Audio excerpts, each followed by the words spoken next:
ناظرین، آج ہم آپ کو خشک کھانسی کے لیے ایک نہایت ہی آسان اور مجرب گھریلو نسخہ بتائیں گے۔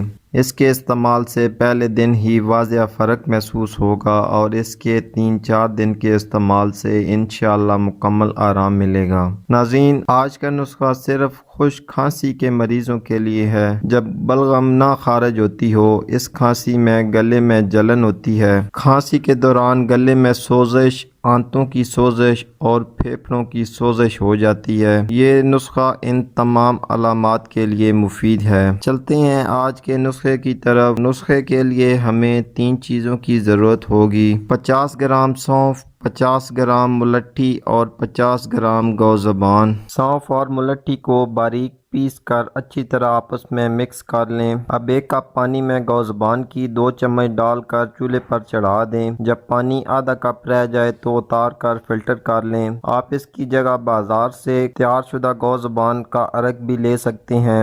اب اس عرق کے ساتھ صبح، دوپہر، شام آدھی چمچ مکس سفوف کا لے لیں۔ اس کے چند دن کے استعمال سے ہی کھانسی دور ہو جائے گی۔ اس نسخے کے استعمال کے دوران گرم اور تلی ہوئی اشیاء سے مکمل پرہیز کریں۔ اس نسخے سے پھیپھڑوں اور گلے کی سوزش میں بھی آرام ملے گا۔ آج کے لیے اتنا ہی ناظرین، امید کرتا ہوں آج کی ویڈیو آپ کے لیے فائدہ مند ثابت ہوگی۔ اسی کے ساتھ اجازت چاہتا ہوں۔ اللہ حافظ۔